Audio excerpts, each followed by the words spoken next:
Hey everybody, Robert Wallace, New Precept Media, going live. I'm going to address a question that I got about the law of attraction. I'm going to give you a little tidbit of information because I think it's really going to help you. As a matter of fact, I know it will, as long as you apply it and you listen to the words. Also, let me say that while you're trying to get the law of attraction to work for you, it's really important that you continue to study, that you fill your head. You've basically got to reframe or relearn everything. Everything that you've ever learned comes through this materialistic mindset of this cause and effect mentality. But the thing is, what we're taught is the cause of things is actually the effect of something else. So we're never really handling the causes, the true causes of things, in order to create changes at the root. Instead, what's happening is we're looking at circumstances, and we're saying that because of the circumstance X, this is the effect that is going to have. The problem with that is we're allowing ourselves to build a leaning tower of Pisa on a spinning disc. You know, it's not going to work out because we need to establish a couple key or a whole lifetime of key facts in order to sustain this new masterpiece you're going to build from scratch on the rubble of your old life. Okay? So the first thing I'm going to say is that you're continuing your education in terms of your metaphysical education, how things really come about, what things consist of in the spiritual realm, the universal laws in which other things work. The law of attraction is one universal law. Its concept is basically that of prayer. Ask, believe, and receive. Ask and believe with no doubting, and you will receive. The problem is that, like with the question Katie's asked, since LOA is always happening, when we find ourselves not manifesting what we say we want, write it down and surrender, etc., where do we look first? And what's the first thing to do? Well, the reality is your brain that you spent 30, 40, 50 years creating is full of that much material that you may have to go back now, refute, and recalibrate. Because in these years, you've also set up counter-intentions, beliefs that say that certain things can't happen without certain other things happening first, or there are certain levels of deservingness that have to be reached or attained before certain things can happen to me, or that there's handleable scenarios. You know, he's lucky, I'm not, I can't do anything about that. So these are not true statements. You can postulate them and you make them true, but in and of themselves, they're basically subjective observations. And unless we're going to subjectively observe ourselves into a place that we truly don't belong, there's really no need to use that sort of logic, because it fails ultimately. Because just like your subjective beliefs and what you see now differs based on circumstances and your mood and all of these sorts of things, in the future, everything can be undermined by a change in those things. So you want to find and establish the entire premise of your desire or your postulate on something objective, something that's not changing, such as the eternal true definition of what is a soul, who is God, what's the purpose of life. These key questions, they're foundational, and as long as they're established in your mind and you build upon that rock, the whole analogy, if you found your house on the sand, then it falls away if you found it here or there. But if you establish it on a rock, something consistent, then you will have what it takes to weather the conditions of doubt, of worry, of trial, and horrible things that can happen and inevitably happen to us in life. And stay on that footing and to continue to be strong and to build bigger and better things from that place. So you want to make sure you have your foundation down right. You're going to do that through a study in the spiritual, esoteric, metaphysical, prefer Christian mysticism, the mysteries as they're taught in all religions, because what they're ultimately going for is not just to help you to manifest things and items and circumstances and all of this great stuff that motivates us, especially initially. When we get into this whole field, we're looking for what's going to draw me in the things that I want, the money that I want, because we're still under the belief or the false assumption that those things will make us happy, because then our circumstances will be happy, and I'm not happy because my circumstances aren't where they need to be.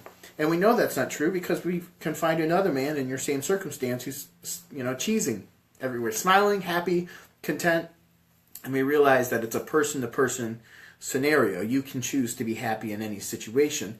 And just like you can be happy in any situation, you can be miserable in any situation. So having what you want isn't necessarily the cure either. So it becomes very important to understand who you are and why you're going for these things, and to find happiness in that understanding, and that will sustain you through the bleak, hopeless days when it doesn't look like the universe hears anything you say, and it keeps you going. So you can actually bring yourself up, rise yourself up, and sustain yourself with just a knowledge. If I was out on a camping trip and I had to stand put at a tree, and my companions say, "We're going to go and we're going to come back for you. Stay here." The knowledge that they're out there and are coming back for me can sustain me, even though I'm not getting phone calls, even though I'm not getting postcards, constant chat updates. And that's kind of how this whole thing is. Initially, you might have to, convince yourself that everything is working out. And then all of a sudden signs start to occur. And this is inevitable. You're going to walk by somebody who's mentioning a part of what you were just saying or thinking or asking for. Somebody is going to put into your hand the very thing you were asking for. And all of these magical things do happen. But again, we have to be content with, am I creating a sound objective foundation based on universal laws? And if so, then you wouldn't be having this problem. You wouldn't have any of these questions. You would be able to answer them yourself. But continued growth is kind of the point. So sorry for going off on that tangent, especially if it confused you more. The real objective here should be, as the scriptures say, seek ye first the kingdom of God and his righteousness, and all things will be added unto you. So there's no reason why you can't have the things that you want. The question is, do you really want what you think you want? And you'll only know that if you're wanting for the right reasons. You're not thinking in terms of what's right and wrong, or the right reasons and the wrong reasons, if you're concerned with what people think about you, or if you're concerned with what other people have, or if you're concerned with how such things reflect on you and things of that nature.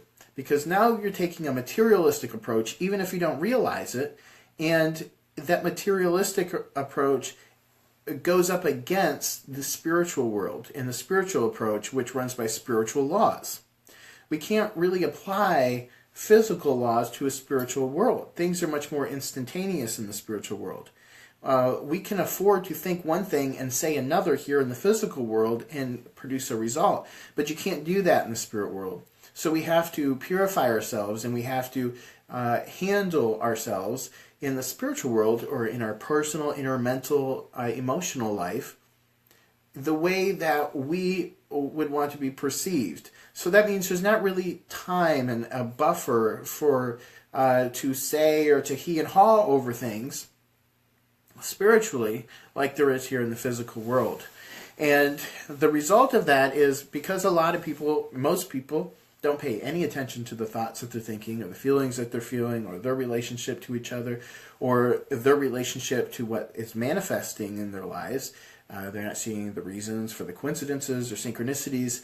And so as a result, a person who's not paying attention in that realm, they're going to have problems manifesting things, and they're going to have problems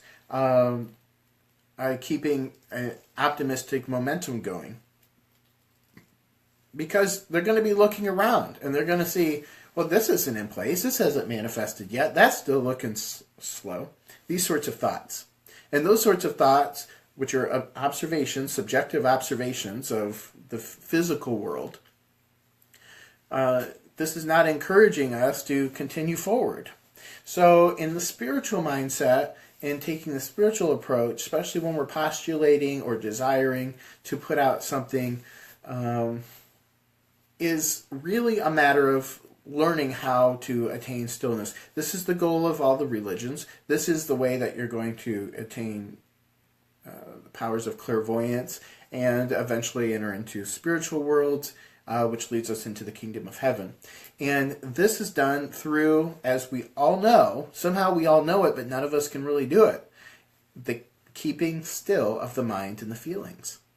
Now, the keeping still of the mind and the feelings, or the silence, attaining this, is probably the biggest issue that people have. It's the main goal everybody strives after, and the main thing people can't seem to do.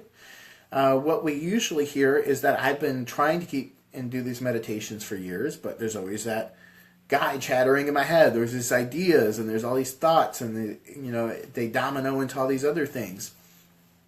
And the emotional feelings, we're stirred this way and that when we're trying to be quiet and still. And the more you say, don't think a thought, what happens? You're going to have thoughts about that thought, and all sorts of crazy stuff happens. Things in the spiritual world are happening to you because of the lens that you're looking through. The key here is that there is a spiritual world of knowledge and wisdom that's flowing from the spiritual world by default into every one of us, and it's trying to flow out of us. The problem is we're capping it with the personal thoughts and the feelings we're holding, so we need to learn to silence that. Now, from that state of peace, things can manifest much easier, because now we have actual spiritual energy coming in and supporting us. The difference between a thing manifesting and not manifesting sometimes is the difference between holding your head different in one way versus another, or standing here versus there, where you run into the right person, or they see you doing something that sets off a trigger that tells them to do this. And so it's these subtle things that we're not really even calculating that are actually deciding, maybe for those in our environment, what they're going to do to us and how they're going to treat us. And so because we can't necessarily hold ourselves up and look in a mirror at every angle to see how we look to every person and make sure everything's perfect for everybody who looks, it's really impossible to please all people. We can keep from offending people the best we can and so on. But the key is going to be having our mind in the right mindset, and then these actions are actually quite natural. And then what needs to happen will happen. And that will be triggered based on what we're doing, which is based off of where our mind's actually at. So you can't really, you can't fake being truly ready for a thing. If you're in vibration for it, all of the effects will come off, which will create all of the effects that need to happen in order to produce the result or the manifestation in your life. So you really should have just one main focus, and that needs to be on your spiritual self and on your spiritual desires and goals. If we take a materialistic approach, we can still use the law of attraction and manifest what we want. As a matter of fact, the law of attraction is working for the atheist just as much as for the believer. It's working for the rich atheist just like it's working for the poor believer. So, what's the difference here? Well, there is a continuity of thought and expectation in the mind of him who has. Scriptures tell us, to him who has, more will be given. To him who has not, even that which he has will be taken away. So if we think in terms of mental disposition, if I think I have success, if I think I have peace in some area, then more will be given, and I'll actually see the manifestation of that. I could be in a peaceful environment and say I want peace, but be feeling fear and worry and awkwardness. And because those are there, I can actually manifest discordance and catastrophe, even in that peaceful environment. We could be a good person, like in the other example where we have maybe a believer who's poor and an atheist who is well-to-do.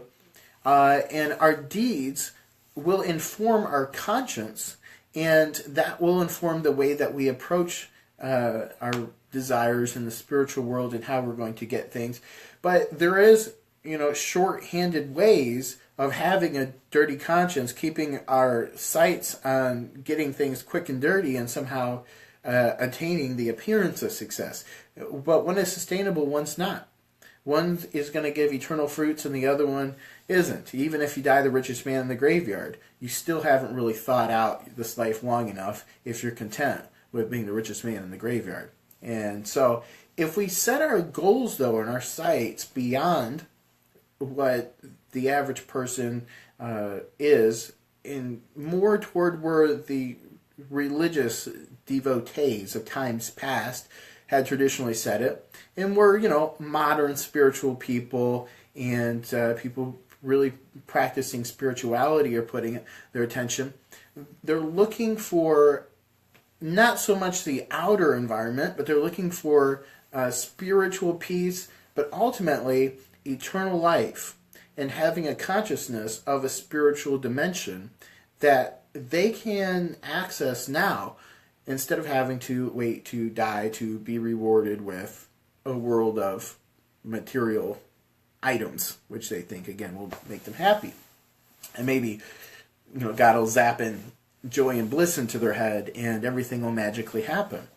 Because even though we have our past karma and sins, which are atoned for by our belief in the redemption process of our deity, Christ, we still need to make the efforts. Because remember, God is not mocked. For whatsoever a man soweth, that too shall he reap.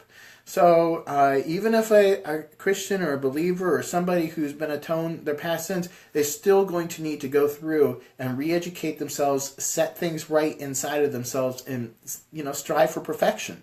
And it's in setting things in harmony and making things perfect that they're actually readying themselves to experience something they wouldn't otherwise be able to stand.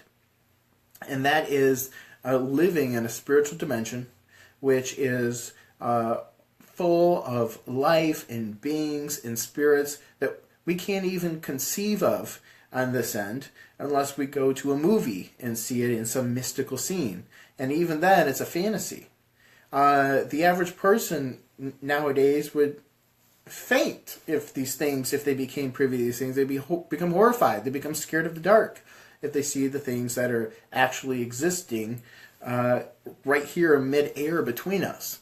So it's important that we're really, again, looking at the universal laws, understanding how things work, looking at the theological history of where man comes from, where he's going, what he's made out of, and the goals. And then we're taking an approach to unite the true nature of who we are with where we're going. That is, setting a goal like the kingdom of heaven, the attainment, seek ye first. Make that your main goal.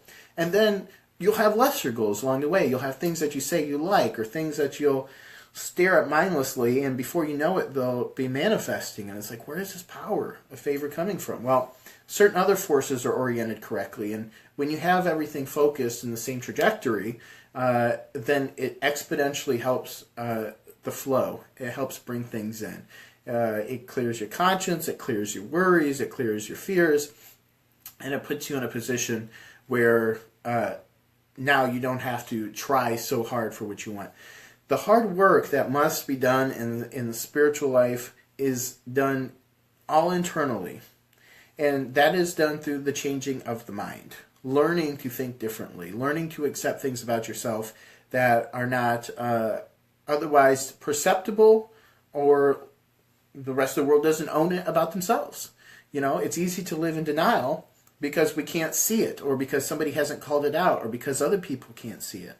But taking accountability for every off thought and recognizing where that thought comes from, and choosing what you're going to allow into your heart and into your mind is your chore. And if you work on that, eventually you start to attain, and it could just take a week. It could take several years. And in most cases, now I've been studying this pretty intensely for 10 years, and that was absolutely necessary time, and I will need the rest of my life, just as we all will, because even the most well-developed person, even the saints, they know that they'll never truly have that perfect understanding, a perfect knowledge of the things of God.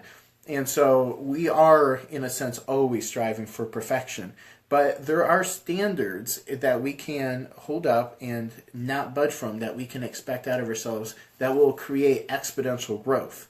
If you set a bar here, even if you fall short, you're only going to be right here. If you set it way up here, you might end up lower than that, but you're still going to be way up here. So set a really high standard for yourself. And in terms of law of attraction, make sure that it's a spiritual goal, something that's really anchored to who you are as a being. Not to the body, which is fading, it's going to get old, you want that pretty dress. Well, I mean, you're going to become an old, wrinkled person one day and not going to look as good in that dress, Is that really worth all of your time and obsession, But if we're looking at things that are really going to serve us way down the line, then we put a lot less attention and effort into attracting things that make us feel good in the now, if that makes any sense. So, in summary, Katie, with your question, it's a great question. We need to keep postulating. We need to keep reminding ourselves. We need to keep affirming what we want.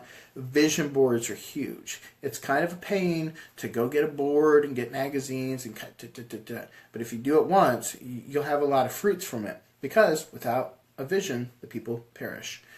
So you want to keep a consistent ideal in front of you. But more than that, even if you attract everything you want on earth, you're going to be sorely disappointed if you get to the end of your life and attract everything on every vision board you want if heaven and interdimensional conscious awareness is not on that. Because you can attract interdimensional conscious awareness and abilities of clairvoyance. And as long as you're pursuing that information and the next steps that you need to attract to bring you up, because now you're trying to attract intangibles, and you're trying to attract information and revelations to get you to this place where you're having these cognitions, can happen. The kinds of books, the kinds of information you need to get there, they'll show up. And you'll have experiential, me personally, having made that my core pursuit some time back and realizing that, I say I'm trying to pursue the spirit, but I'm really trying to pursue the spirit through this law of attraction only. And the problem with that is the law of attraction is prayer, which we're all using and which we can all use. But if we never get around to praying for the right thing, how sad would that be? How sad would it be to have the power to attract any car that you want, but you yourself are not a free being, in that you're still bogged down by the thoughts and the feelings of your corrupted, defiled, earth-bound brain and body. Okay? But and for a lot of people, it's a huge step to think about interdimensional conscious awareness. A lot of people don't believe in the concept of the mystical, of the spiritual worlds, of other higher dimensions, of mystical experience. A lot of people don't believe that this stuff even exists, let alone can see themselves setting that as their end-all, be-all goal. And to them, I would simply say, when did you decide that your goal was big enough? When did you decide that your goal really represents the maximum of what A, you're capable of producing, and B, the universe is capable of presenting or manifesting for you? Because if you really keep thinking about it, if you've ever been honored or privileged to have a spiritual experience, something you can look back on, maybe you had a vision of a loved one visiting you after they died, maybe you saw a spirit, or you saw some unexplained phenomena of some kind that let you know that there's more out there, then really you got enough information to postulate a much bigger goal. And to hope for things beyond anything which anybody around you could imagine. And the silly is, hopefully that's not silly for you to imagine. And hopefully you're my demographic, because I see a lot of spiritual people who want these sorts of things, but they don't know how they should come about, or what's the first step. And I'm going to give you right now just a couple pointers, because this could be groundbreaking if you are legitimately looking to access these other dimensions without the use of supplemental extracurricular substances, for instance. I would recommend you would look into Rudolf Steiner. Rudolf Steiner is a mystic who lived from the late 1800s to about 1925. He wrote about 30 books, and there's another 350 books or so of just his collected works from his lectures. And in basically every single one of these books or collected volumes, there's the same infrastructure, the same framework is gone over. And this is great when you learn that the framework that he's teaching you is the framework that will get anything done. And that is how a person becomes conscious of their spiritual selves. So he gives specific meditations that if you can accomplish, which you can, if you can sit down and get the end result of any one of these meditations, you will develop a extrasensory perception that will enable you to see clairvoyantly into areas and parts of life that most people around you do not believe exists, would not believe exists, cannot believe exists. And so you're automatically on your way to become a seer, to becoming a saint, a mystic, or whatever, because the gifts of the Spirit, I mean, that is a fine line marking, most pastors at most churches from the real spiritual accomplishments of real spiritual, living teachers, masters. And it's that they have spiritual gifts, the ability to actually do, Jesus said of his miracles, these things and greater you shall do. So I'm thinking to myself, well, how come my pastor's wearing glasses? Or how come he's having these problems? Or where's the fruits of a well-developed spiritual life? And the thing is, unfortunately, the masses have not been educated. Our scriptures have been watered down. The real methods have been left out.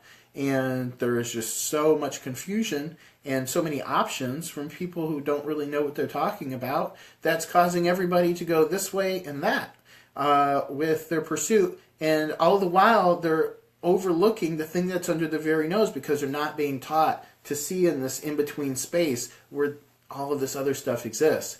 Rudolf Steiner will help you get to the bottom of that and really help you supercharge your pursuit of the kingdom of heaven as an interdimensional reality. And the law of attraction, I'll tell you, really took a big back seat once I began this pursuit, because how can you compare anything you can hold in your hand to something you can see with your spirit's eyes? I mean, once the body's gone, you don't no longer have a physical hand to hold that physical object with.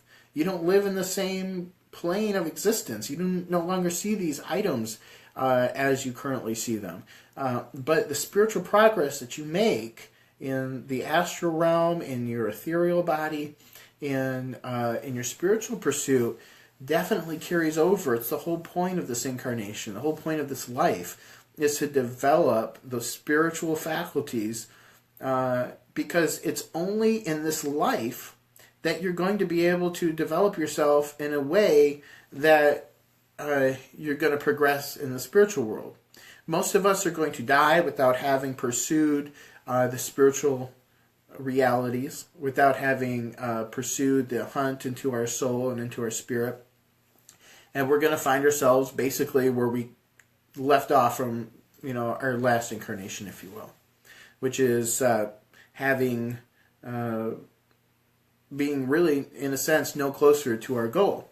Now, of course, life is laid out in a way that even if you go through it blindly without setting the lofty goal of the kingdom of heaven as your objective, you're still being made to run through processes and trials which are making you ready and strengthening you for that day and time in that life when you will desire the kingdom of heaven and you will be ready to pursue it and to live it. So there's still something to be said for a life that isn't directed towards the kingdom of heaven. But at the same time, if you're looking to make exponential progress, if you're looking to maybe, get toward the end of this incarnation cycle or whatever, you need to set out that goal so that you can have a chance of, accomplishing it. Your ability to navigate in the spiritual world is dependent on what, when you die, is really limited by what you do with this life.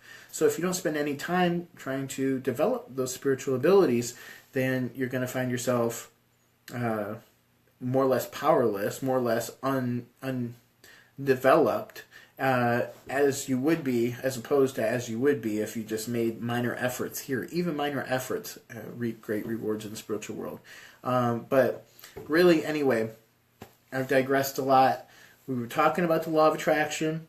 We talked about setting higher, loftier spiritual goals like attaining interdimensional conscious awareness. We talked about Rudolf Steiner and his meditations. And in another video, I will talk about the specifics of these meditations that can be done. But of course, like I was saying, we need to continue to keep educating ourselves. Even if you're, like Steiner says, for every step that you make in esoteric training, you need to take another 3 steps in your personal development. So in order to keep up, in order to not be kind of have this glass ceiling and how far ahead you can move. So it becomes just as important to fill your head with the esoteric knowledge of the spiritual world, of the spiritual beings, of all the things you can't see by sitting at the feet of a master, somebody like Rudolf Steiner or somebody who's been into the spiritual world. Emanuel Swedenborg is a good one. I've got a couple shelves just dedicated to the kingdom of heaven as a spiritual pursuit, of books written by people who have seen in that dimension. And then, by learning that information and then plugging in these meditations, which between you and me, you could do light esoteric training, in these meditations, and we could take somebody off the street, and if they dedicated themselves, probably, maybe within 10 minutes, we could have them seeing the spiritual world.